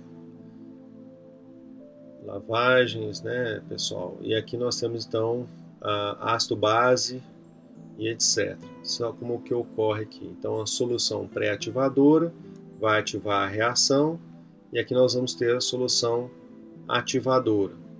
Né? Isso aqui é para preparar a reação, aqui é para reativar a reação e produzir então a luz que vai ser mensurada, né? Também faz técnica competitiva. Agora vocês já sabem o que é uma técnica competitiva. Eu expliquei para vocês lá em ELISA. Aqui também se faz sanduíche, né? Direto, indireto, essas coisas assim. Quimiluminescência. Unidades relativas de luz, que é esse RLU, intensidade de luz emitida. Também tem um cutoff, tudo padronizado pela própria empresa, né? Os kits também são da empresa. Aquela máquina ali, ela é um comodato. Então tem que utilizar todos os reagentes da própria empresa que cede a máquina. E aqui os resultados, né? Acima de 1 e abaixo de 1. Aquilo que eu havia falado para vocês anteriormente. Ok? Procedimentos de reteste não retesta. nesse caso aqui, dessa máquina, e aqui retesta. No entanto, aqui quando está em cima do 1, eles retestam também, tá, pessoal? Aqui, ó, igual a 1, eles retestam, ok? Em alguns casos, mesmo que esteja 0,999, tem casos que o pessoal retesta por causa da segurança, tá? Porque em hemocentro, por exemplo, as bolsas vão ser doadas para o paciente, né? A bolsa de sangue, né? Então é muito importante. As vantagens: não é necessário um longo tempo de inclusão, sem adição de reagente de parada. Lá no ELISA você tem reagente de parada, mais sensível que o EIA convencionais, teste automatizado e rápido, né? Várias amostras podem ser analisadas, distintas moléculas quantificadas em uma só vez. E quando ele fala várias, é várias mesmo, é 200, né? Pode ser colocadas ali por hora. Aqui, ó, quando vocês forem visitar, quem tiver a oportunidade de visitar um hemocentro, vocês vão ver que tem toda uma rotina, e aqui eles fazem os testes para verificar o tipo sanguíneo, triagem sorológica, né? Eles têm a triagem de entrevista primeiro, depois, se ele passou pela triagem de entrevista, que é a entrevista com o médico geralmente, parte clínica, ele vai ter a triagem sorológica, né? Isso é importante. Muitas pessoas descobrem que possuem enfermidade somente após a doação de sangue, né, pessoal?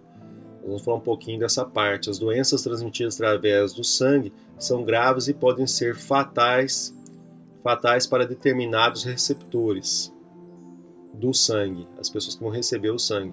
Então, leituras automatizadas, com exceção de testes não treponêmicos para sífilis e triagem de malária. Testes que apresentem resultados qualitativos e ou quantitativos, ELISA, quimiluminescência e assim por diante. Testes que possuem sensibilidade igual a 100% e especificidade maior que 99%. Principais doenças transmitidas pelo sangue. Então a gente tem várias doenças transmitidas pelo sangue. Eu queria salientar para vocês aqui o HIV, né? Muitas pessoas após o carnaval vão para tentar doar sangue nos hemocentros, mas é mais para fazer teste HIV gratuito. Eu não estimulo as pessoas a fazerem isso. Todos os profissionais que mexem aí com saúde devem fazer os principais testes, né, referentes a essas doenças, ok? E é muito importante que vocês possam doar sangue. Para quem pode doar sangue, é muito importante que vocês possam fazê-lo, porque embora tenham pesquisas, né, para desenvolvimento aí de sangue sintético, ainda não se tem esse sangue sintético, né, pessoal? Então é importante isso, tá? Aqui nós temos então as resoluções, estritamente ligadas a essa parte de hemocentros, né? Então são todas, eles têm muito, essa parte é muito forte dentro dos hemocentros, nessas resoluções, tem os protocolos todos a serem tomados lá. Então os hemocentros no Brasil hoje, eles são muito confiáveis. Associado ao número de casos da doença na população de doadores de sangue, depende do tipo de hemocomponente transfundido. Geralmente você tem, por exemplo, plasma, crioprecipitados, concentrado de plaquetas, concentrados de hemácias, né? Então a gente vai ter isso associado a número de doenças. Dependendo do que eu vou pegar, tem um risco maior ou menor. Está associado a características biológicas do receptor, a carga agente infeccioso do doador e o tipo de agente infeccioso. Resultado falso negativo, fase de janela, que a gente vai conversar um pouquinho agora para vocês, né?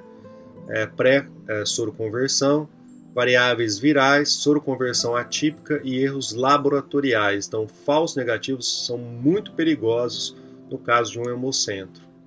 E aqui eu vou explicar para vocês. Doença de Chagas, você faz por EIA, né? Tem uma janela de 57 a 100 dias. Eu queria tratar para vocês aqui de algumas doenças específicas. Deixa eu colocar as animações, aí vocês vão entender. Testes de HIV, EIA, né, anticorpo aqui, IgG e IgM. A gente tem aqui, por exemplo, 28 a 30 dias, né? Depois 22 dias E agora, do antígeno, o EIA por antígeno, a gente tem 16 a 17 dias. Ou seja, se a pessoa foi infectada hoje, ela vai, se fizer um teste, por exemplo, para HIV por EIA, ela vai ficar, se ela coletou daqui 15 dias, ainda pode dar negativo, que é um falso negativo. E aí vai se fazer a doação? Não. Todas as bolsas de sangue são testadas por NAT, que é o RNA, tá? Nada mais é que teste de ácido nucleico, RNA ou DNA. No caso do HIV é RNA. Mesmo assim, tem uma janela imunológica de 9 a 11 dias. Então, se a pessoa foi infectada hoje e for lá no hemocentro, 7 dias depois, por exemplo, vai dar negativo no teste imunológico, vai dar negativo no teste de ácido nucleico, ela vai doar um sangue, né, porque algum motivo levou ela a mentir na entrevista, alguma coisa assim, que não teve, às vezes, relações, né, sexuais de risco, etc., ou alguma outra coisa, e essa bolsa vai ser passada para um paciente. Isso já aconteceu em vários lugares do Brasil. Mais recentemente, por exemplo, no estado do Acre, há menos de 3, 4 anos atrás, uma bolsa nessa configuração foi passada para uma criança, e a criança ela foi então infectada por HIV, né? Eu não sei qual que é o contexto disso, mas essa pessoa estava com uma janela imunológica menor do que até mesmo 9 dias, porque ela deu negativa tanto para RNA, tanto para os outros tipos de testes imunológicos aqui ligados ao HIV, né? Então isso é muito triste, pessoal. Uma pessoa infectada, né? Mas olha como que era antigamente. Antigamente era uma relação de 1 para 100. Imagina uma pessoa, um hemofílico na década de 80, quando surgiu o HIV, a cada um paciente que recebia sangue, a cada 100 pacientes que recebia sangue, um era infectado por HIV. Por isso, na década de 80, até melhorar aí, né, os testes para HIV um pouco, se contaminava muito ainda. Hoje, olha só, você tem uma razão de que de 1 para 1 milhão, menos de 1 para 1 milhão, aproximadamente até 2002, né? Isso provavelmente hoje no Brasil é até menor do que isso, essa relação de infecção por HIV. Então é raríssimo, né, hoje no Brasil, salvo se tiver no caso nesse caso aqui, né, que a pessoa ainda não está com replicação viral alta, então não está tendo aqui praticamente quase nada de RNA na corrente sanguínea da pessoa e muito menos anticorpos ou antígenos, né, que sejam pegos em métodos imunológicos, tá? Testes confirmatórios ou complementares, tudo devido à alta sensibilidade do teste sorológico utilizadas na rotina. Os testes confirmatórios ou complementares são utilizados com a finalidade de elucidarem a positividade dos testes utilizados na triagem. Os critérios de escolha baseiam-se em testes de alta especificidade para elucidação dos casos inconclusivos e reagentes. Vou falar um pouquinho para vocês agora sobre teste, por exemplo, de hepatite B, né? Aqui a gente tem o vírus da hepatite B, região do core dele, que a gente vai chamar aqui de antígeno. Daqui a pouquinho eu coloco para vocês, né, do core de HB, né, de hepatite B. O envelope viral do antígeno. Aqui nós temos o DNA polimerase, ok? Aqui nós vamos ter, por exemplo, antígeno da hepatite B, HEAG, né? O antígeno esse tipo de antígeno aqui. Aqui nós temos os antígenos solúveis, tá? Que estão na membrana do lado de fora. Esse antígeno aqui ele está na parte de dentro, entre o core e entre essa membrana externa. Ok, pessoal? Então eu vou explicar um pouquinho melhor agora para vocês. Ó, aquela figura lá que eu acabei de mostrar para vocês. HSAG e anti-HBC total, suspeita de infecção por HBV. Mas vamos falar também dos marcadores, porque a gente fica falando dessas siglas, é difícil, né? A pessoa não entende o que é um HB, significa hepatite B. O que é essa sigla S? antígeno de superfície, é o que vai estar aqui, é um desses três aqui. O grande, que é large, o small, que é pequeno, e o medium, que é um antígeno médio. Tá? São esses antígenos aqui, ó. Então, o Ag significa um próprio antígeno. Tá? Quando tiver Ag, é o próprio antígeno. E se eu estiver falando sobre anti-HBC? É um anti significa anticorpo. HB, hepatite B. O C significa core, é um anticorpo anti o core, proteínas do core da hepatite B. Aí, total significa que é tanto IgM quanto IgG, ok, pessoal? Anti-HBC, IgM, então se eu estiver falando de IgM vai ter assim, ó, IgM anti-HBC, se for IgG vai ter um IgG anti-HBC. HBE-AG. O que é o E? Primeiro, o que é o HB? Hepatite B. Né? O AG é antígeno e E significa o quê? Antígeno do tipo E, que é um antígeno de replicação viral. Tá? Anti-HBE, se é um anticorpo. Ele já, quando você tem anticorpos, né, anti-HBE, quer dizer que você já eliminou esse antígeno. E aí não tem mais replicação viral. Ok? A doença não está se replicando. Anti-HBS confere imunidade para HBV. Então, anti é um anticorpo contra a parte S, que é antígeno de superfície. Ok, pessoal? Então, nós temos aqui resultados sorológicos. HBsAg, reagente. Então, se ele tem aqui um antígeno da superfície, positivo, que ele é reagente. Se ele tem anti-HBC do core, né, total, reagente. Anti-HBC de IgM, reagente. E assim por diante. Então vocês dêem uma lida, né, no que estão aqui, que essa parte aqui é mais diagnóstico, de como que vocês vão ler o exame, né, fase aguda final. Por exemplo, se o paciente tiver com HBsAg reagente ou não reagente, nessa fase ainda pode ser encontrados resíduos desse marcador sorológico presente na fase aguda. Um anticorpo anti-HBC IgM, né, reagente ou não reagente, marcador de infecção aguda. Nessa fase, esse marcador ainda pode ser encontrado, acompanhar. Eu gostaria muito que vocês revessem essa parte que eu acabei de explicar para vocês. E agora, pensando em antígeno, em anticorpo, e pensando em marcadores de replicação, como aquele antígeno aí vocês vão conseguir, então, entender aqui os diagnósticos, por exemplo, de hepatite B. Tá? E isso daqui, quando vocês forem estudar outros tipos de vírus, aí vocês têm que ver quais são os antígenos e ver a estrutura do vírus, né, para entender o que está aparecendo ali nos exames. Ok, pessoal? Então, imunidade e assim por diante. Bom?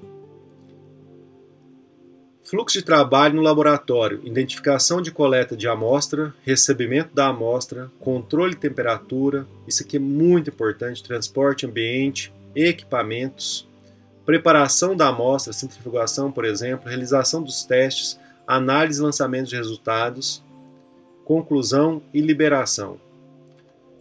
Nos laboratórios, por exemplo, nos hemocentros, isso aqui é tudo muito rígido, então tem normas para tudo tem protocolo. É muito importante para que tenha um bom sangue para ser doado, né? E é importante visitar tanto os laboratórios de análises clínicas de estados, municípios, etc., quanto laboratórios de doação de sangue, né, os hemocentros. Ok?